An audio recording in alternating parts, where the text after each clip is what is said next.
আকাশবাণী খবর পড়ছি চন্দ্রচূড় সরকার। প্রথমে বিশেষ বিশেষ খবর। রাষ্ট্রপতির সম্মতিতে বিকশিত ভারত গ্যারান্টি ফর রোজগার অ্যান্ড আজীবিকা মিশন গ্রামীণ বিকশিত ভারত জি রামজি বিল আইনে পরিণত হয়েছে। এই আইনে গ্রামীণ পরিবারের প্রতি আর্থিক বছরে ১২৫ দিনের বিধিবদ্ধ মজুরি সহ কর্মসংস্থানের নিশ্চয়তা বাড়ছে।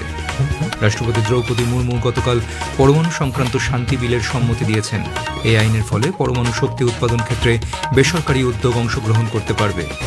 প্রধানমন্ত্রী নরেন্দ্র মোদী বলেছেন, উন্নত ভারত গঠনে সরকার কৃষকদের স্বার্থকে সর্বোচ্চ অগ্রাধিকার দিয়ে কাজ করছে।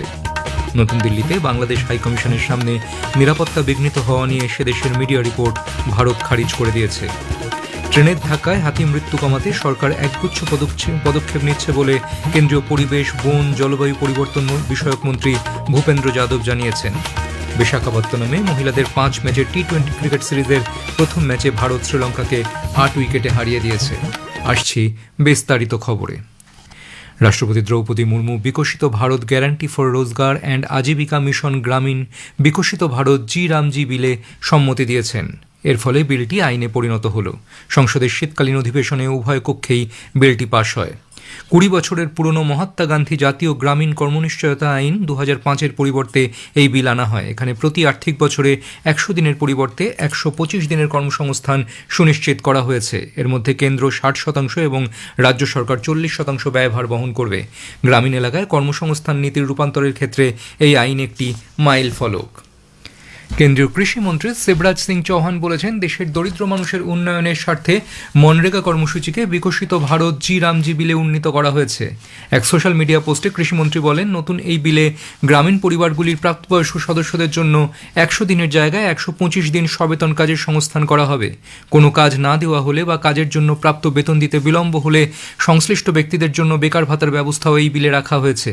এই বিলে 1,51,000 কোটি টাকা বরাদ্দের প্রস্তাব রাখা হয়েছে। এছাড়া কর্মসংস্থানের সঙ্গে যুক্ত কর্মীদের ঠিক সময়ে বেতন দেওয়ার জন্য প্রশাসনিক ব্যয় বরাদ্দ বাবদ 6% থেকে বাড়িয়ে 9% করার কথা বলা হয়েছে। अब 125 दिन काम की गारंटी है और काम नहीं तो बेरोजगारी भत्ते के प्रावधान को और सशक्त बनाया गया है। मजदूरी अगर देर से मिली तो अतिरिक्त राशि देने का प्रावधान है। इसमें एक विशेष प्रावधान है, प्रशासनिक व्यय 6% से बढ़ा के 9% कर दिया गया है। इस राशि से काम कराने वाले हमारे साथी, पंचायत सचिव, रोजगार सहायक, मैं टेक्निकल स्टाफ, उसको समय पर वेतन मिलेगा ताकि वो ठीक से काम करा सके। রাষ্ট্রপতি দ্রৌপদী মুর্মু গতকাল সংসদের শীতকালীন অধিবেশনে পাশ হওয়া পরমাণু সংক্রান্ত শান্তি বিলের সম্মতি দিয়েছেন। এই বিল আইনে পরিণত হয়ে নাগরিক পরমাণু ক্ষেত্রে 2টি আইন বাতিল করেছে। এর মধ্যে রয়েছে 1962 সালের পরমাণু শক্তি আইন ও 2010 সালের পরমাণু বিষয়ক ক্ষতিতে নাগরিকদের ভূমিকা আইন। পাশাপাশি এই আইনে পরমাণু ক্ষেত্রে বেসরকারি উদ্যোগের অংশগ্রহণ নিয়ে উল্লেখ রয়েছে।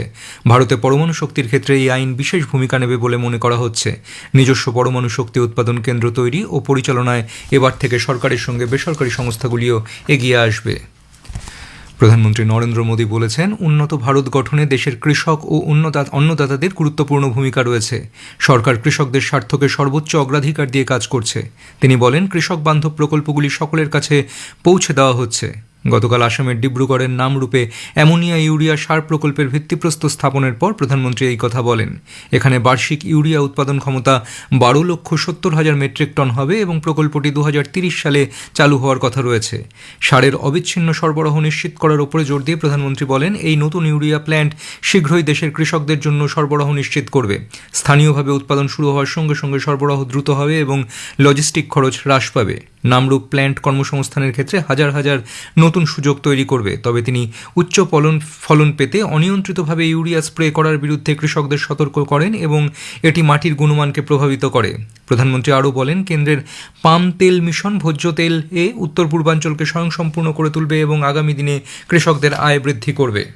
विकसित भारत के निर्माण में देश के किसानों की, यहाँ के अन्नदाताओं की बहुत बड़ी भूमिका है। इसलिए हमारी सरकार किसानों के हितों को सर्वोपरि रखते हुए दिन रात काम कर रही है। यहाँ आप सभी को किसान हितैषी योजनाओं का लाभ दिया जा रहा है।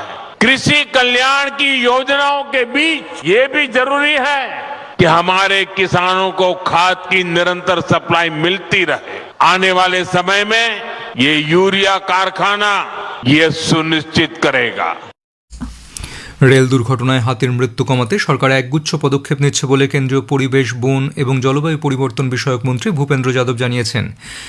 দক্ষিণ চব্বিশ পরগনার সুন্দরবনের গোসাবায় আজ গতকাল জাতীয় ব্যাঘ্র সংরক্ষণ কর্তৃপক্ষ NTCA 28তম এবং প্রজেক্ট এলিফ্যান্টের স্টিয়ারিং কমিটির 22তম বৈঠক অনুষ্ঠিত হয়। বৈঠকে সভাপতিত্ব করেন মন্ত্রী ভূপেন্দ্র যাদব। তিনি জানান, রেলকে দুর্ঘটনাপ্রবণ এলাকা চিহ্নিত করতে বলা হয়েছে। এছাড়া জেলাশাসক ও পুলিশ সুপারদের নিয়ে হোয়াটসঅ্যাপ গ্রুপ তৈরি করে পরিস্থিতির উপর নজর রাখতে হবে।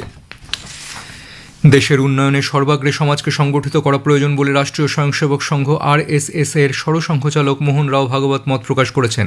RSS এর শতবর্ষ পূর্তি উপলক্ষে কলকাতার সায়েন্স সিটি প্রেক্ষাগৃহে প্রবুদ্ধ নাগরিক সম্মেলনে অংশ নিয়ে শ্রী ভাগবত রাজা রামমোহন রায়ের প্রসঙ্গ উল্লেখ করে বলেন, সমাজ গঠনে তার দেখানো পথেরই অনুসারী হতে হবে। আরাবল্লী পাহাড়ের পরিবেশ নিয়ে বিভ্রান্তিকর তথ্য ও আতঙ্ক ছড়ানো হচ্ছে বলে সরকার জানিয়েছে। আরাবল্লী অঞ্চলের পরিবেশের ওপর এখনই কোনো বিপদের আশঙ্কা নেই বলে জানানো হয়েছে। পরিবেশ, বন ও জলবায়ু পরিবর্তন মন্ত্রক এক প্রেস বিজ্ঞপ্তিতে জানিয়েছে, অরণ্যের বিস্তৃতি, পরিবেশ সংবেদনশীল অঞ্চল ঘোষণা ও খনন কাজের ওপর কঠোর নজরদারির মাধ্যমে পাহাড়গুলিকে সুরক্ষিত রাখা হচ্ছে। কেন্দ্রীয় বিজ্ঞান ও প্রযুক্তি মন্ত্রী ডক্টর জিতেন্দ্র সিং বলেছেন যে বৈদ্যুতিক যানবাহন কর্মসংস্থান এবং জীবিকার একটি শক্তিশালী ইঞ্জিন হিসেবে গড়ে উঠেছে। গতকাল নতুন দিল্লিতে বৈদ্যুতিক যানবাহন এক্সপো প্রদর্শনীতে তিনি সাংবাদিকদের সঙ্গে কথা বলছিলেন। তিনি বলেন, সরকারের গৃহীত ব্যবস্থা তরুণ উদ্যোক্তাদের সামান্য বিনিয়োগের মাধ্যমে বৈদ্যুতিক যানবাহন সম্পর্কিত উদ্যোগ শুরু করতে সক্ষম করেছে। খবর শুনছেন আকাশবাণী থেকে।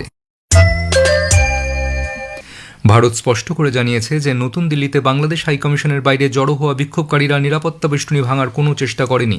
বিদেশ মন্ত্রক জানিয়েছে যে বাংলাদেশের ময়মনসিংহে দীপুচন্দ্র দাসের ভয়াবহ হত্যার প্রতিবাদে গতকাল বাংলাদেশ হাইকমিশনের সামনে প্রায় 20 থেকে 25 জন যুবক জড়ো হয়ে স্লোগান দেয়। এতে আরও বলা হয়েছে যে বিক্ষোভকারীরা বাংলাদেশের সকল সংখ্যালঘুদের সুরক্ষার আহ্বান জানিয়েছে। বিদেশ মন্ত্রক জানিয়েছে, ঘটনাস্থলে মোতায়েন পুলিশ কয়েক মিনিট পরে দলটিকে ছত্রভঙ্গ করে দেয়। বাংলাদেশের সংবাদ মাধ্যমের কিছু অংশে এই ঘটনা নিয়ে বিভ্রান্তিকর প্রচার চালানো হচ্ছে। ভারতীয় কর্মকর্তারা বাংলাদেশ কর্তৃপক্ষের সঙ্গে যোগাযোগ রেখেছেন এবং সংখ্যালঘুদের উপর আক্রমণের বিষয়ে ভারতের তীব্র উদ্বেগ তাদের জানিয়েছেন। নতুন দিল্লি দীপু দাসের বর্বর হত্যাকাণ্ডের অপরাধীদের বিচারের আওতায় আনার আহ্বান জানিয়েছে। বাংলাদেশ চট্টগ্রামে ভারতের সহকারী হাইকমিশনারের দপ্তরের কাছে সাম্প্রতিক ঘটনার পর কঠোর নিরাপত্তার জন্য বন্দর শহরের ভারতীয় ভিসা আবেদন কেন্দ্র IVAC পরবর্তী নির্দেশ না দেওয়া পর্যন্ত বন্ধ করে দেওয়া হয়েছে। ভারতীয় ভিসা আবেদন কেন্দ্রের তরফে এক সংক্ষিপ্ত বিজ্ঞপ্তিতে চট্টগ্রামে নিরাপত্তার দিক থেকে উদ্বেগের ওই ঘটনার প্রেক্ষিতে আজ থেকে সংশ্লিষ্ট কেন্দ্রটি বন্ধ রাখা হচ্ছে বলে জানানো হয়েছে। পরিবর্তিত পরিস্থিতিতে পর্যালোচনার পর ওই ভিসা আবেদন কেন্দ্র আবারও খোলার বিষয়ে সিদ্ধান্ত নেওয়া হবে। বাংলাদেশে যে 5টি ভারতীয় ভিসা আবেদন কেন্দ্র রয়েছে তার মধ্যে ঢাকা, খুলনা, রাজশাহী এবং সিলেট বা শ্রীহট্টের কেন্দ্রগুলি যথারীতি কাজ করছে। বাংলাদেশ পুলিশ জানিয়েছে, ইনকিলাব মঞ্চের মুখপাত্র শরীফ ওসমান বিন হাদিকে হত্যার প্রধান সন্দেহভাজন ফয়সাল করিম মাসুদ দেশ ছেড়েছেন এমন কোনো নির্দিষ্ট তথ্য তাদের কাছে নেই। এক সাংবাদিক সম্মেলনে পুলিশের অতিরিক্ত মহাপরিদর্শক খন্দকার রফিকুল ইসলাম বলেন, আইন শৃঙ্খলা বাহিনী ও গোয়েন্দা সংস্থাগুলি সক্রিয়ভাবে ফয়সালকে খুঁজে বের করার চেষ্টা চালাচ্ছে। তিনি আরও বলেন, হত্যাকাণ্ডের সঙ্গে কোনো রাজনৈতিক দলে জড়িত থাকার সুনির্দিষ্ট প্রমাণ এখনও পাওয়া যায়নি। নানা অনুষ্ঠানের মধ্য দিয়ে আজ জাতীয় গণিত দিবস উদযাপিত হচ্ছে। প্রখ্যাত গণিতজ্ঞ শ্রীনিবাস রামানুজনের জন্মদিনটি জাতীয় গণিত দিবস হিসেবে পালিত হয়। অ্যামনেস্টি ইন্টারন্যাশনাল দক্ষিণ এশিয়ার আঞ্চলিক বিভাগ সাংবাদিক সোহরাব বারকাতের গ্রেপ্তারের ঘটনায় উদ্বেগ প্রকাশ করেছে। তাদের অভিযোগ, অনলাইনে রাষ্ট্রীয় প্রতিষ্ঠানের সমালোচনা করার জন্য পাকিস্তানি প্রশাসন তাকে আটক করেছে। বিশাখাপত্তনমে গতকাল মহিলাদের প্রথম T20 ক্রিকেট ম্যাচে ভারত শ্রীলঙ্কাকে 8 উইকেটে পরাজিত করেছে। এই জয়ের মাধ্যমে ভারত 5 ম্যাচের সিরিজ 1-0 এগিয়ে রয়েছে। শেষ করার আগে খবরের বিশেষ কিছু অংশ আর একবার। রাষ্ট্রপতির সম্মতিতে বিকশিত ভারত গ্যারান্টি ফর রোজগার অ্যান্ড আজীবিকা মিশন গ্রামীণ বিকশিত ভারত GRAMJI বিল আইনে পরিণত হয়েছে। এই আইনে গ্রামীণ পরিবারের জন্য প্রতি আর্থিক বছরে 125 দিনের বিধিবদ্ধ মজুরি সহ কর্মসংস্থানের নিশ্চয়তা বাড়ছে। রাষ্ট্রপতি দ্রৌপদী মুর্মু গতকাল পরমাণু সংক্রান্ত শান্তি বিলের সম্মতি দিয়েছেন। এই আইনের ফলে পরমাণু শক্তি উৎপাদন কেন্দ্রে বেসরকারি উদ্যোগ অংশগ্রহণ করতে পারবে। খবর শেষ হলো।